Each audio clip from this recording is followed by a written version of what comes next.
Sa isang bansang puno ng ingay ng politika at kontrobersya, sino ang nagsasabi ng totoo? Sino ang nasa panig ng bayan? Welcome to Bayang Pinas, ang news channel na hindi takot maglatag ng katotohanan. Dito, pinag-uusapan natin ang mga isyong may kinalaman sa kinabukasan mo, politika, pamahalaan at ang tunay na kalagayan ng ating bansa. Hindi kami bayad, hindi kami bulag. Sa Bayang Pinas, ang boses ng mamamayan ang tunay na headline. Kaya kung sawang-sawa ka na sa mga baluktot na impormasyon at scripted na kwento, dito ka na. Dito sa Bayang Pinas, tayo ang bantay at boses ng bayan. Kung gusto mong manatiling mulat at informed, don't forget to like, share, and most importantly, subscribe dahil sa panahon ngayon, ang kaalaman ay kapangyarihan. Ito ang Bayang Pinas, balitang totoo, pusong makabayan para sa sambayanang Pilipino. Tara na't alamin ang tunay na balita. Ng si Zaldico. Oo, marami. Lalong-lalo na sa akin. De, biro lang. Maraming kasalanan ito. Pero hindi lang siya. Kaya nga may tama itong abogado na sinasabing medyo na-deceive din yung mga tao na tila sising-sisi kay Zaldico. Tama. Hindi lang siya. May kasama pang iba. Dapat ganun. Problema, puro si Zaldico na lang eh. But I have received mixed reactions to the press con. Some people are saying that, I didn't know. And now I have context, and it seems that we've been quick to judge after all. And some people are, of course, just spitting fire and fury. There's nothing I can do about people who refuse to listen to reason. But what does your client have to say about the anger? Same thing. He's sad. But, what would you do, Carmina, if you're accused wrongly of a crime? I would defend myself. What is it that people expect you? Defend yourself from what and how? I mean, I would show up. I would show up. And do what? And defend myself personally and not use... That's the... Grabe pa, pag-irap si ate, may side eye. Sabi niya, haharap daw siya and not use. Parang ikaw, grabe. Itong si ate, may pag... tingnan mo, may pag-irap baga. Like Carmina, defend yourself from what? I explained this yesterday. I was hoping that people would get this. When you accuse someone of a crime, you have to accuse him specifically. You have to say what, when, where, who, and how. So people want him to come home and to defend himself. From what? I'm asking you now. What's the charge? Well, that's going the legal route, and I understand you perfectly because that's your job, right? That's right. But right. There is this moral calling as well. I mean, the accusations are grave. I want to ask you, does he realize the gravity of these accusations? Take it away from the court, but the accusations outside of it, does he realize the gravity? Go ahead. No, he does not, because he doesn't know what the accusations are, and I'm the first line of defense. What are the accusations? Tell me before I defend, because that's a misconception. Most people want me to prove that my client is innocent. I don't have to do that. That's not the way our laws are drafted. Our laws are drafted such that if you accuse someone of a crime, you have to prove it. An accused doesn't have to prove innocence. It's up to the prosecution to prove that he's guilty. So if you're saying that he should come home and defend himself, my first question will be, defend himself from what? Okay, let's go into that. Yan. Kasi yan ang paulit-ulit na pinopoint out nitong abogado na ito eh. Wala pang kaso eh. Ano accusation? Yeah, paulit-ulit niya, kahapon niya pa sinasabi eh. Pati ngayon pa rin. Yan. So magsasagutan na sila nitong nag-i-interview sa kanya. The accusation is this, that he was responsible for the insertions together with the former Speaker of the House, now Congressman Martin Romualdez. And there were two people who said that, at the very least. You have Congressman Toby Tiangco and former Senate President Chis Escudero. Go ahead, attorney. What insertions when? How much? Patay ka ngayon. Ayan na, magagaling ang abogado dyan eh. Saan ninakaw? Where asan ba yung mga yan? Yan. Dadaanin ka na sa technicality niyan. Ate, You see the problem? You can't make a generic accusation. You can't make a general, universal accusation and say, you're guilty of corruption. Come home and defend yourself. Corruption? Corruption how, when, where, what? Patay ka ngayon. Yari ka. Ang talino ni Kuya. Mukhang maililigtas pa si Zaldico. Napatay tayo dyan. Nayari si ate. So to answer me this, did he have anything to do with the Which insertions? I'm answering you. I'm asking you what insertions? What Yari year? ka. For the 2019, 2021, for the 22, budget for 23, this year, 2025. Ate, next time kasi pag magtatanong ka, dapat meron kang data eh. 'Di ba? Sana kinuhan mo, inaral mo yung sinabi ni Tiangco. Kasi yun, puno ng data po yun eh. 'Di ba? Ito yung mga insertion na ipinasok ni Zaldico. Ako, just saying dapat ganon. Kasi nga, kung abogado yung i-interviewin mo na malupit, mukhang malupit si kuya eh. Yari ka talaga. Insertions? Which insertion? Yari ka, patay So ka. this is how you're going to defend your client, by going through the line I can't item by help it. line item. Yes, because you're accusing him of a crime. And it's my job to find out what exactly you're accusing him of. There's no such thing. I don't know why this is difficult to comprehend. There's no such thing as a Nadali ka tuloy, hindi ko alam kung anong mahirap intindihin dito. Actually, pumipitik na yung abogado dito eh. Pinipitik niya na yung babae. Pero yung babae man, matikas din sila. Wala akong kinakampihan dito. Kasi gusto ko makulong si Zaldico. Pero matigas din yung babae. Tingnan niyo. universal accusation. If you say that I stole something, I stole millions, for example, you have to tell me where I stole it from, how much exactly I stole, how I stole it, when I did.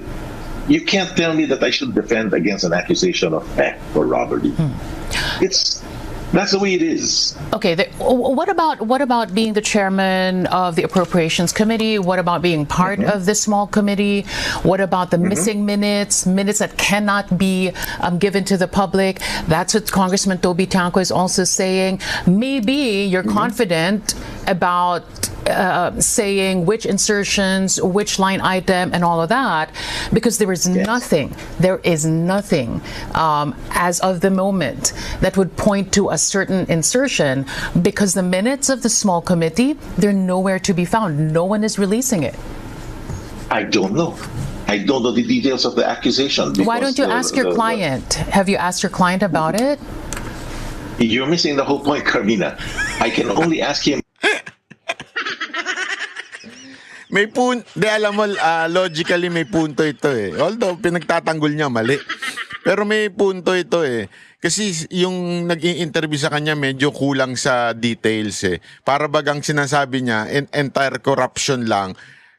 Tinatanong nga siya anong specific. Kailangan masagot niya. Sana you came prepared.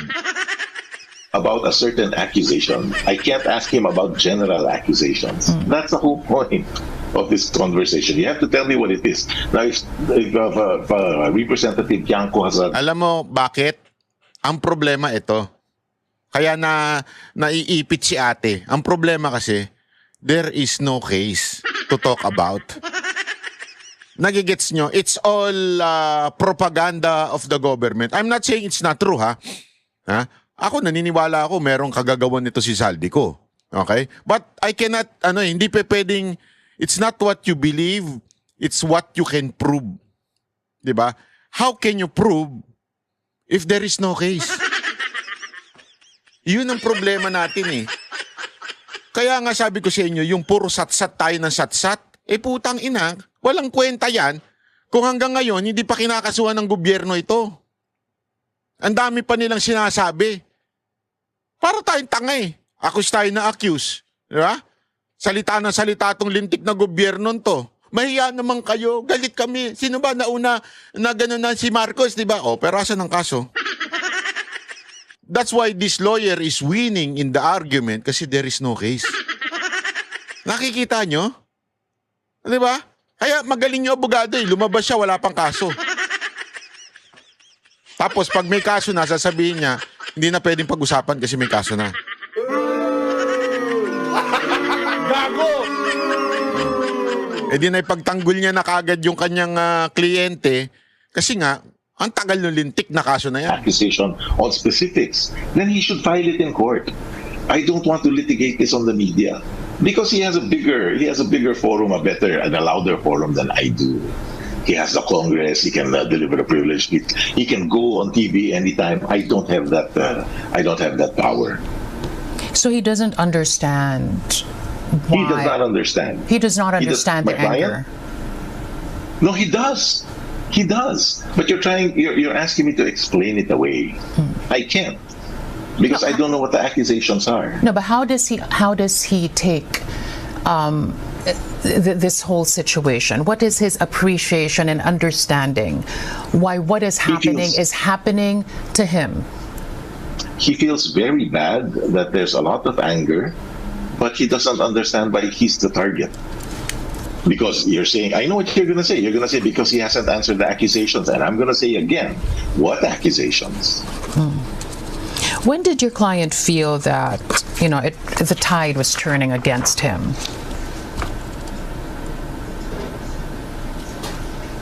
I think a couple of weeks after the SONA, when it started exploding, little explosions initially, and then when it reached critical mass, then that's when he felt it. By the way, I wanted to ask you as well before we started the conversation. How is your client doing health-wise? He's all right, I assume. Of course, he has his medical problems like most people, but he's okay. Medical problems of most people? Parang hindi naman ata tama yung sagot na yun. At sabihin nyo na lang na most people accused. Dagdagan nyo na accused. O most people na facing scandal issues. Yung sasabihin mo lang most people, lahat ba ng tao o most people ba may sakit? Hindi naman Mentally and mentally, he's all right. Enough to come back? Mentally? Ako, I doubt that. Honestly kasi kung bagbabasihan ko yung mga demanda niya sa akin, I doubt that na he is mentally okay. Again, he will come back when the threat against his life is abated, or his fear of the threat to his life is abated. But then it goes around, right? The fear. Yes. The fear stems from the anger of the people. You've said that as much. You said in your press conference, have you seen social media and all that? So the fear comes from that, and you fear vigilanteism. But then the people who are angry at him have only one thing to say. What? And one ask for him to come home and answer. So it goes Answer around. what? And it goes around. Alam mo, grabe, no? Yung ano niya, yung iisa lang ang point ng abogado eh. Ano nga isasagutin? Wala naman pa eh. Paulit-ulit niya, binabara niya na nga dito eh. We keep going around as well, you and I, because you keep asking me to answer, and I keep asking you answer what. This is a round debate. Yeah, I'm not debating with you. I'm not debating with you. That's not my job. The people, so the people are getting angry because they want him to answer. And What? what's he going to answer? Alam mo, te, wala kang panalo. Kasi hanggang ngayon, wala pang demanda, ginagawa ang lintik na gobyerno na tao. Yan ang katotohanan. When were you engaged, Attorney Rendain, by Zaldico? A couple of months ago. When it started to happen? When what started? When this whole thing blew up? No. A couple of months ago, maybe about... No. It had already started to boil over. And what was the premise for him engaging you as his lawyer? Defend me. Defend him from... Yes. From any potential legal proceedings. I mean, that is my job. That's what I'm trained to do. So he knew at that time, that early. Well, I assume that any reasonable person would accept that there's a possibility, there's a high possibility. Inuhuli siya ng babae. Napapansin? Inuhuli siya ng babae na, so alam niya na may problema. Alam niya na merong ano. Gusto ko yan. That legal proceedings would be initiated. And a smart person would engage a lawyer before he needs a lawyer. And So- what exactly did he see to make him engage her services? Because as you said a while Understand the question. ago, What did he say? go ahead. Sorry, I we don't were understand the question. overlapping. What exactly did he say? What exactly did he see and felt at that time to make him engage her services when he started seeing the tide turn against him? Oh, he probably felt that the trouble was coming, that he was going to be blamed for some things, and that's exactly what's going on now. He was going to be blamed. Yes. By whom? Let me stop there because we're starting to go into attorney-client privilege conversation. So I have to stop right there Does he have his at the proper entire time. At the proper time. Does he have his That will be entire disclosed. family with him? I don't know. I still don't know. I was asked that yesterday. I still don't know today. The allegation, one of the accusations as well, is that none of this would have happened without your client, and your client wouldn't have been so confident. This is one of the allegations, to make those insertions and steal from the national coffers. Had it not been for the former Speaker of the House, Martin Romualdez, what do you know about where that relationship stands as we speak? The relationship between your client and the former Speaker of the House. I can't answer that question because there's a premise I don't agree with. The premise is that he stole. And I cannot concede that premise, so I will not answer that question. However, I can isolate the latter part of the question on where his relationship with the former Speaker stands now. I have no reason to believe that it is not as it was before. Sorry, can you repeat it? You have no reason to I have no reason to believe that his relationship is not as it was before. And why do you say so? Because I have no reason to believe that it's changed. All right. Can you categorically say, Attorney Rondain, that your client did not steal a single Yes. centavo from the national coffers? Yes. Yes, I can categorically declare that. And what's your reason for saying that? Because it's the truth. And there is no evidence to the contrary. When you talk to the people, though, and they say this person said this, delivered money, there's a money trail and all that, and this is being laid out to the public for the public to digest. Is there anything that you see wrong with all these pieces of information being laid out into the public outside the court, outside legal proceedings? Yes, absolutely. Because it builds a I can't say false because I don't know exactly what they said and they weren't under oath. So from an evidentiary point of view, I can't make any conclusions. But it builds a dangerous situation where people might believe otherwise inadmissible evidence, and it creates a false narrative. That's what I was trying to explain yesterday. For example, we're already assuming that money was delivered to my client because this guy said so, and that he stole billions from the government coffers. You see, that's a problem. We're building a narrative around the evidence which has not been vetted and which might be inadmissible, which might be untrue to begin with. So yes, there is a problem with admitting statements like that outside of a court of law. Let me just go back to what you said a while ago. Your client felt that he was going to be blamed. Why did he Yes. feel that way?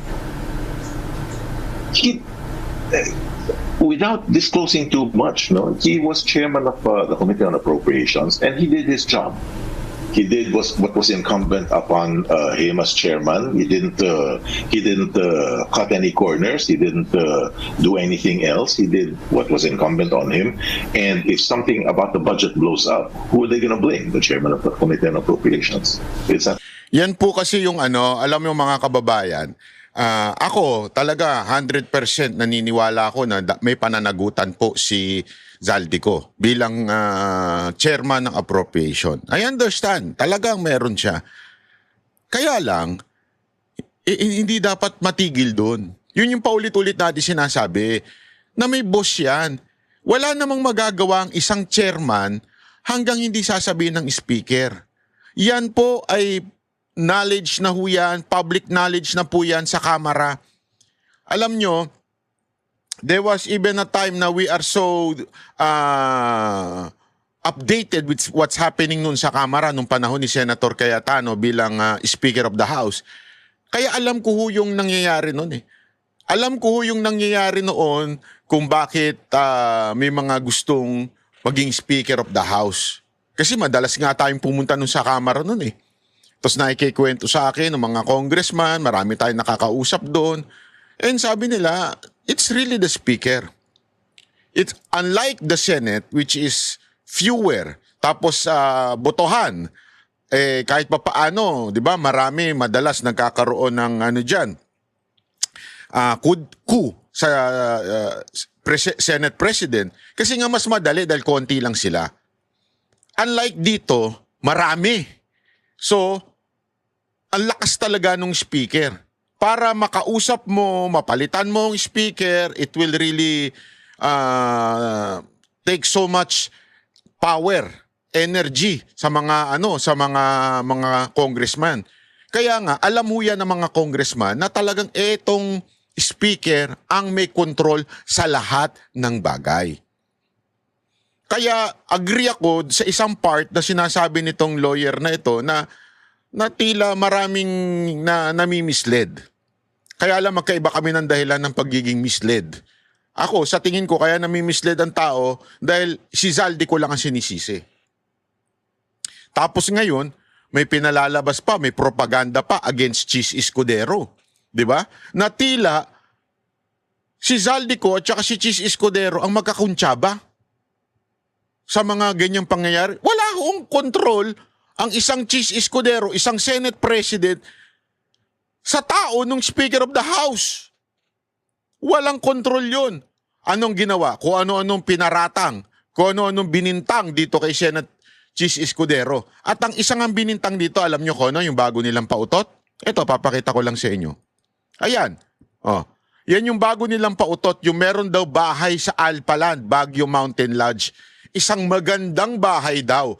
Kasi mamahalin daw doon. So, kino-connect nila. Naging nandito si Chis Escudero at si Hart Evangelista. So, merong kayamanan ito, merong pagmamayari si Chis Escudero. Tulad nung nangyari kay Senator Bongo. Si Trillanes, sinabihan siya na meron daw bahay sa Ayala, Alabang. Ito rin, sinabihan si Escudero na may bahay sa Alpaland. Pero mismong Alpaland na nagsabing walang bahay si Chis Escudero dyan, wala sa pangalan niya. Hindi kasi porket pinupuntahan, kanya na. Paano ako? Akin ang BGC. Kasi lagi ako nandyan. Laman ako dyan. O, lagi akong nasa mga hotel dyan. Akin ba ibig sabihin yan? Sabi dito, sa balita na to, etong si Hart Evangelista ay membro ng Alpaland Balisin Island Club. Which is, one, talaga namang mayaman si Hart Evangelista. Pangalawa, artista yan eh. Alam nyo ba, ito, tuturuan ko lang kayo, kasi tayo matagal na tayo sa showbiz eh. Yung mga artista, marami ho sa kanila, hindi ko sinasabi si Art ha, si Art mukhang mayaman talaga yan dahil sa pamilya niya. Kung alam nyo lang ang story niyan, di ba, na ayaw pa nga nila ng pamilya, di umano, allegedly, si Chis Escudero dahil politiko, mayaman po itong si Hart Evangelista. Yung mga ganun bang eksena. Pero gayon pa man, kung sakasakaling hindi mayaman ito si Hart Evangelista, may mga pagkakataon na iginigest lang yung mga artista para mag-ingay. Sabihin, para ma-endorse yung particular, para bagang maraming, di ba, mga socialites na ganyan ang ginagawa. O, pag naandi dito si ganito, magiging itong club na ito ay sisikat dahil ibig sabihin, mababalita na siya ang may-ari nito. Maraming ganyan. Maraming ganyang marketing na ginagawa. Yung kunwari sa isang club, sino bang may-ari ng club na yan? Kasi maraming tao. Yung disco club na yan. Kasi nauso yan nun. May-ari niyan si Toot. Yung isang socialite. Pero in reality, hindi naman sa kanya talaga yun. In reality, ano lang siya doon, parang special endorser, pero ang palalabasin sa media, kanya yan. Para yung mga tao punta tayo doon sa lugar na kung saan ang may-ari ay si ganito. Maraming ganyang marketing.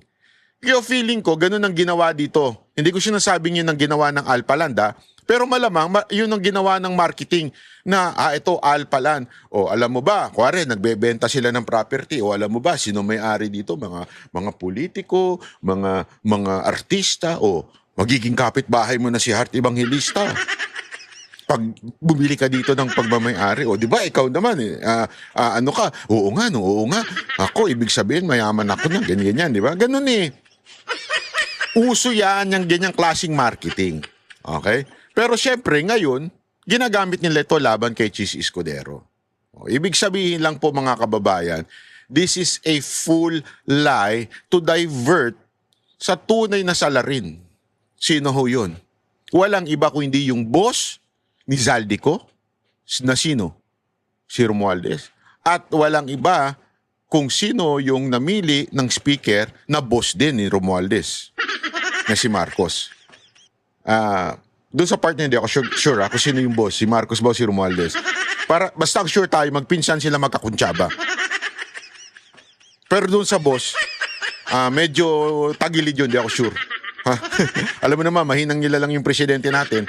So, hindi tayo sure dyan. Anyway, maraming salamat po. Ako po si Banat Bay at sana magkita-kita ho ulit tayo at ang ating katanungan para sa GCash.